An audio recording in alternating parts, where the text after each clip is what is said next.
I came from a left-hand path Catholicism kind of person. Like I was really into grimoires and like Hmm. left-hand path saints and all that stuff. As everybody already Oh, knows, like like in this Cyprian book. and stuff.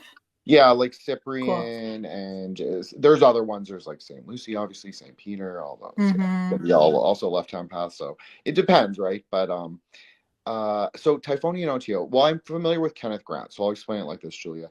Is Kenneth Grant, he basically wrote a series of parafictional books, just like I mentioned before. So his books are half fiction, half OTO material. But he takes it in a Lovecraftian way. Well, there's really two factions. There's a Lovecraftian faction, and you can see this with Temple of Set. Like I really like Don Webb. Don Webb also Temple of Set, but he became a Buddhist afterwards, interestingly. But he wrote a lot of these kind of books on Lovecraft and how they were using this idea of Lovecraft in their magic and how Aquino was so into it. But then there's this other faction that is into Conan the Barbarian and the Hyperborean stories. I don't think I So knew this part. That's cool. so there Wow. is a kind of factional divide. I just find that very interesting. But basically, he's talking about like abyssal gods and the Mauvre and he calls it the Grey Lodge. I also have a thing called the Grey Lodge. It's not related, but it is interesting that we both have the same title. But basically, he's bringing these ideas that not necessarily come from mythology, or not necessarily come from, excuse me, like a religious cosmology, but he's drawing from this kind of fictional mythology that's Hmm. contemporary, and they're bringing it into actual magical ideas, not just the facts of the fiction, but they're actually applying like more technical ideas, and then they're slotting in the names, the faces, the aesthetic. It's all of it. And Chaos Yeah. magic with Typhonian and sex magic to the goddess. That's That's what another I'm Hmm. reason gonna say. why I asked about the sigils as well. A lot of Hmm. Well, and chaos. there are branches. Oh, go ahead, Nick. I was just saying a lot of chaos magicians love sigils, so that's why I was asking if people were Oh using yeah. that. So Stories are rich fodder, right?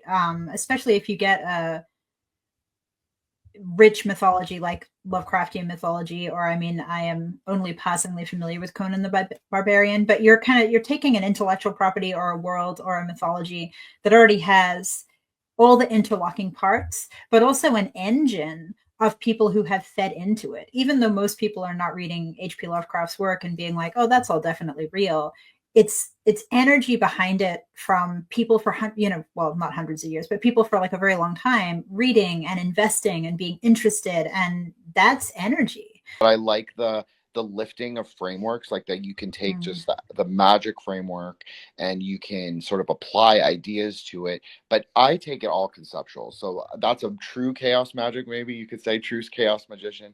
You just take it comes completely in your mind. Mm. And so Buddhism makes it's like the next logical step if you're able to Mm. do that. if you're like into like Thelemic magic or even Golden Dawn or a lot of like I would even assume maybe even the Temple of Set, I don't, stuff like that.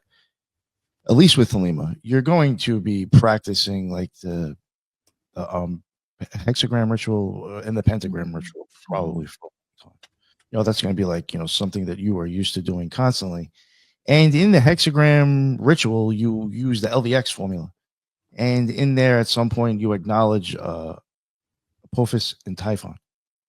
And the weird thing is that the whole LVX formula is Egyptian. That's why it uses Apophis, but then tosses in the Greek Apophis. I mean Typhon.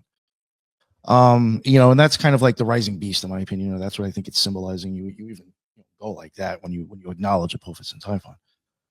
So I have wondered if I do think that when it comes to the Typhonian order, maybe at the beginning it was more for people that he thought that might have like had experienced maybe like actual magical experiences, or Mm.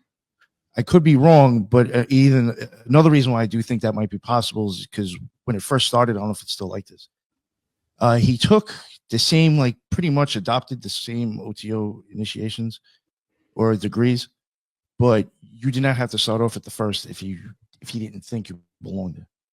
Huh. So and now if you did have a magical experience, and in my opinion, you did cross the abyss, you shouldn't be coming in starting at fucking first. You should be coming in where you belong. So I'm wondering if that is just more proof of why I do think that might be the difference between that order as well.